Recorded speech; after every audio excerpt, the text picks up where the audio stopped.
It's my pleasure to provide an introduction to today's speaker, Ashraf Habibullah. Ashraf is a structural engineer and is president and CEO of Computers and Structures Incorporated, which he founded in 1975. Today, CSI is recognized globally as the pioneering leader in the development of software tools for structural and earthquake engineering. Would you join me in welcoming Ashraf to the podium?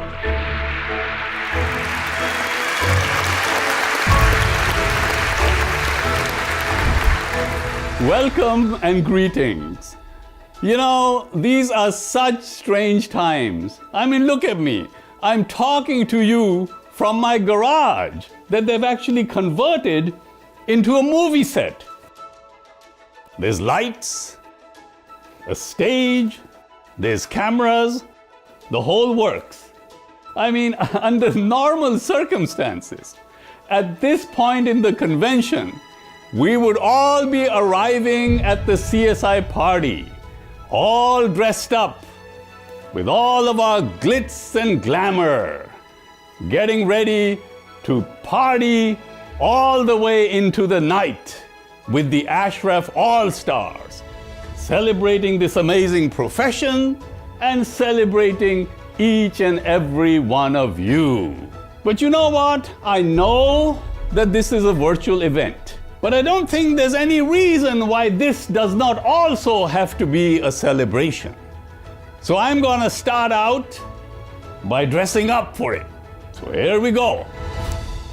How's that? I've had a lot of time over the past 9 months. You know, I graduated back in 1970, so it's been kind of 50 years since I've been in this profession. So you start thinking about especially the amazing things that have happened in my life. The Structural Engineers Association of California and its members have had such an incredible impact on my profession in shaping my career right from the very beginning.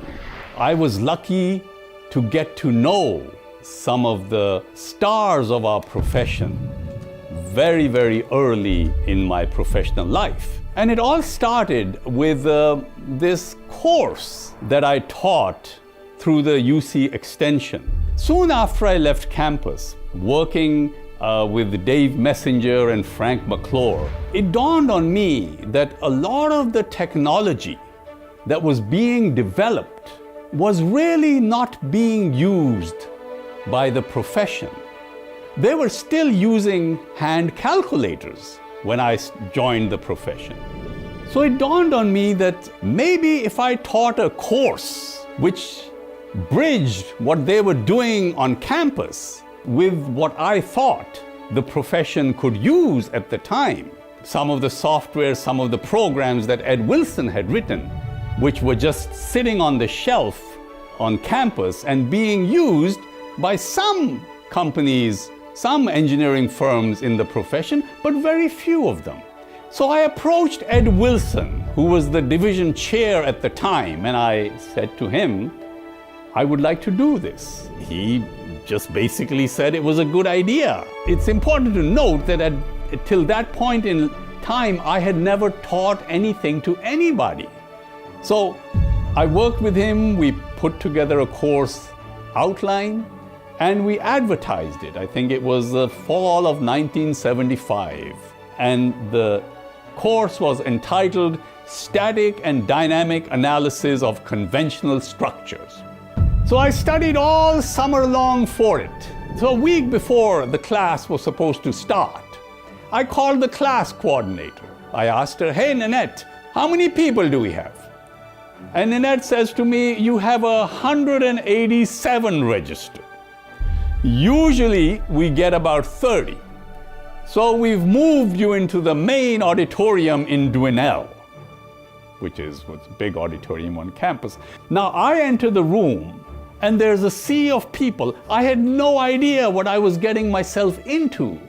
And most of these attendees were members of the Structural Engineers Association. I mean, it scared the shit out of me. My legs were shaking. My hands were shaking. I cleaned that board for like 10 minutes and the board was already clean before I entered the classroom. In the front row, I think there were 6 or 8 ex-presidents of the Structural Engineers Association. And I'm like thinking, are these people here to learn from me? Or are they here to basically say, hey, you little whippersnapper, you advertised this class, now let's see how well you can dance. But they were all just so kind to me. They were patient, they treated me with such deference. And within 6 months of teaching that class, I got to know practically all of the structural engineers in the Bay Area. And then later on in a few years, I got to know many more. And they would call me up. They wanted me to be a consultant to help them with some of the jobs that they were doing. They started using the software. I would take them down to the computer center and we would punch cards together. I would start visiting their offices. And then that's when I quit my job and started Computers and Structures. All of the amazing engineers that guided me, that inspired me and encouraged me to do things that I wasn't even sure at the time I was capable of doing, and all the friends that I have made along the way. And the beauty about it is that all of them, if not all of them, most of them are members of this incredible association. So I thought that this may be a good opportunity to tell you how much regard I have for this association and how much love I have for all of the members that this association represents. We did a seminar recently in the Dominican Republic where 1,700 of you showed up. They had to move the event into a concert hall.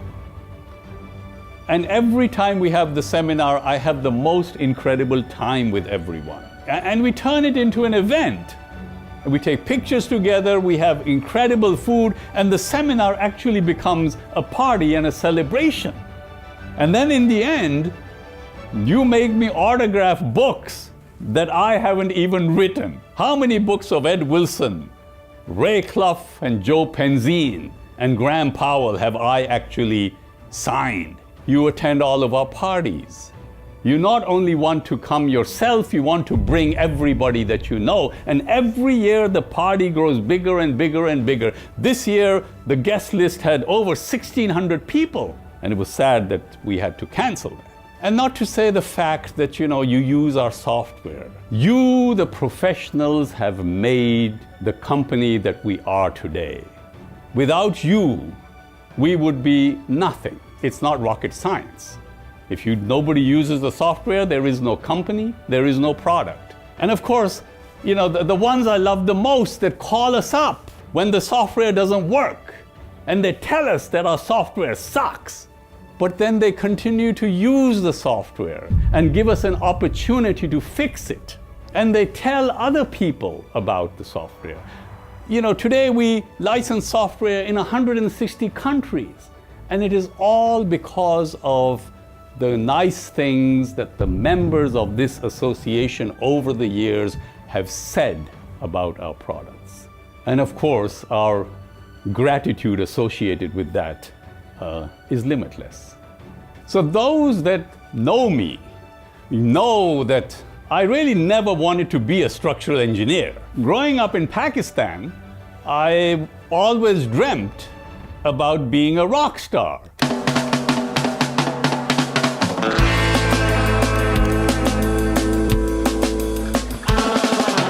My dreams would be like to come to the United States, put Elvis Presley out of business, and run away with Mary Tyler Moore. Well, I was just a teenager at the time. When it started to become more obvious that that dream may not be becoming reality, I took my father's advice and became a structural engineer. And of course, that was a very wise decision, considering that my singing talents left a lot to be desired. But you know what? It didn't take me very long to recognize the beauty of this profession and the profound impact that this profession has on humanity. And it actually goes deeper than that, more at a human level. Human beings are created for one fundamental reason, and that reason is to make the life of another human being better. That's the way we are built. It's not religion, it's not something that I've cooked up, it's no voodoo. It's part of our basic constitution. And the beauty about structural engineering is that we make life better for all of humanity on a daily basis. I mean, just look at the things that you do. Your retrofit work, that preserves the past. It preserves our heritage, it preserves our history for all generations to come. And the new work that you do, that builds the future. It makes sure that all of these incredible dreams of buildings and structures that architects and artists dream up, you make sure that they are going to stand. When people that are not structural engineers recognize what we do and understand what we do, my God, they are completely blown away.